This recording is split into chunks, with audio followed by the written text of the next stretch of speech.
هو ما بيعرفش. كتير بتتقال لي الجملة دي في الجلسات، هو ما بيعرفش. طب ازاي؟ امال متجوز تاني ليه؟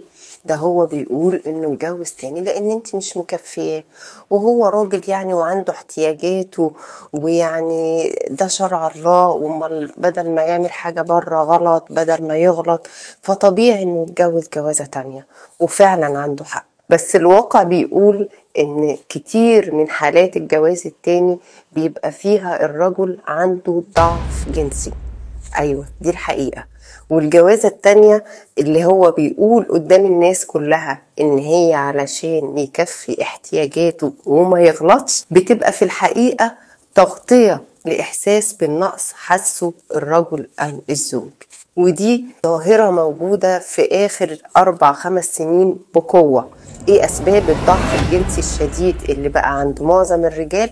دي شغلة الدكاترة والباحثين ويعني الدارسين واللي بيعملوا الموضوع ده، يا ريت يطلعوا لنا الاسباب ويطلعوا لنا كمان العلاجات. فده مش موضوعنا، لكن اللي جاي اقوله ان معظم الازواج اللي بيدعوا ان الجواز التاني علشان قدراته العالية، في الواقع بيبقى العكس، هو تغطية لقدراته القليلة. وده مش عيب فيك، لكن العيب انك تقول غير الحقيقة.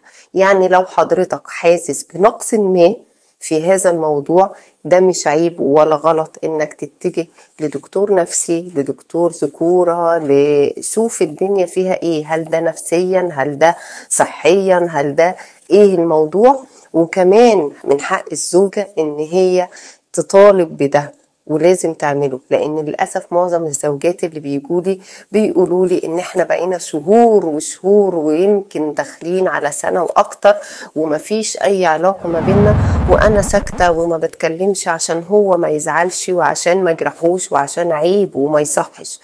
لا هو عيب ولا هو ما يصحش ولا في جرح، وان كان هو بيتجرح هو بعد شويه بيروح يتجوز علشان يثبت لك ان المشكله فيكي انتي مش فيه هو. يعني خلونا نواجه الواقع والحقيقة، وما ندفنش راسنا في التراب أو في الأرض زي ما بيقولوا، ونشوف الحلول الحقيقية.